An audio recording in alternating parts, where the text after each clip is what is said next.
perhaps I want to go back to what I think, which is that we need to refine trans rights in reality, and then we can perhaps get somewhere.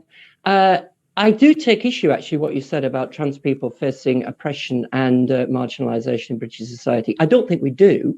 I think we suffer in the same way that other people do, but we have huge rights. We've got the same rights as everybody else, and a few more besides. This idea that we face extra pressure and oppression, it's not my experience at all, and it's not the experience of trans friends of mine. What about 2 in 5 trans young people have attempted suicide, and 1 in 8 trans people have been physically attacked by colleagues or customers at work? That's a fact. Do you have the source for that information? Most of it comes from self-reported, uncontrolled studies, James. Okay, so as somebody who is not connected to this, so I'm trying to navigate my way through this without either offending or upsetting, but also trying to understand, well, what is the best way to respond to this? Because my problem is that as soon as I speak, I'm told that I'm middle class, white, and a bloke. So what do I know? And therefore, I can't enter the conversation. And then if you have a look at the timeline here, I'm told what female or what women have, which I'm well aware of. But apparently, a woman is a woman and that's it. And there is no further debate or discussion. But that seems not to be the case, because you speak to anybody under the age of 35, they'll have a completely different view. Well, lots of people have got different views, but there's one reality and one truth. And a woman is a woman. A woman's an adult human female. That's the way we've always defined it. And that's the only definition of woman that doesn't involve sexist stereotypes or circular reasoning. People can believe what they like, but it's when we start trying to base rights on beliefs, that's when we've ended up with a problem. So is everything okay? So is everything fine? Okay, so is everything that is then written about in terms of trans rights and what we should be doing and how we should be referring to people and the names or the gender assignation and various other things, is all of that wrong advice? Well, people should be free to think and say what they like. The problem is that people don't feel free to say what they like, or else you can imagine that. Well, they're clearly not, because if you have a look at what's the stuff that's been aimed at me, I'm not free to say what I like and what I feel. And the thing is that as somebody who looks at this from the protection of a minority, just because a majority thinks something, it doesn't necessarily mean that the minority doesn't need to be protected. Now, you're telling me that as a trans person, no thanks, I don't need help from you, and that's fine by me.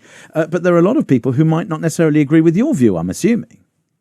But we need to base rights, as I keep going back to this, we need to base rights on reality and truth. So trans people need to be protected, but we don't need to be protected by an ideology that just isn't true, that says people can choose to be the sex they want to be. That ideology has damaged women's rights. It's also compromised the safeguarding of children, which is a completely separate argument to what we've been discussing here.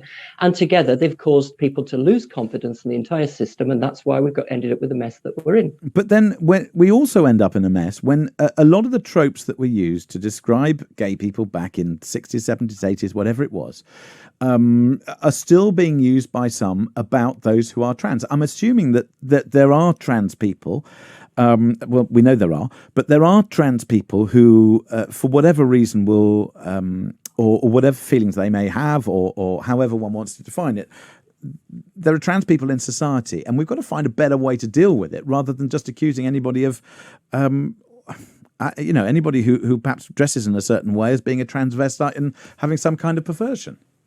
Well, the problem with this ideology, it's opened us up to this. If any man can say that I identify as a woman and demand access to women's spaces, then women, it's reasonable for women to be suspicious of all of us. That's what that's women need to do that, to protect their own boundaries, protect their own spaces. I understand that. I understand that, but then what I'm trying to work out is, how do you not marginalise the person who genuinely, they might have a physical form of a man, but they might not be male? Are they still male?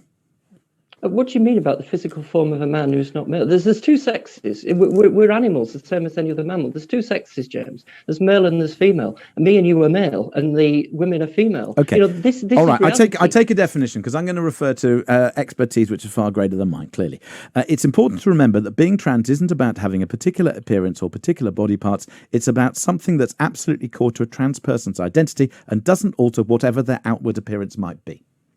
Well, that's meaningless twaddle, isn't it? I don't know where you got that from or whose authority that is, but it's totally meaningless. What you're doing is you're subverting the entire concept of biological sex, which is the reason why we're here.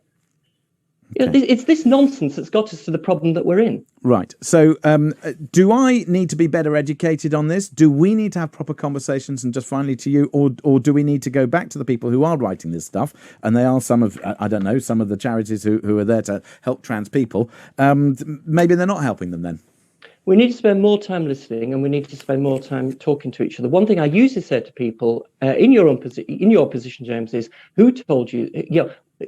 Who told you this, and why did you believe them? Because we've all got a brain. We all have that common. We've all got a brain. We can all work this out for ourselves. And there are truths which we've known since the dawn of time, which have not gone away.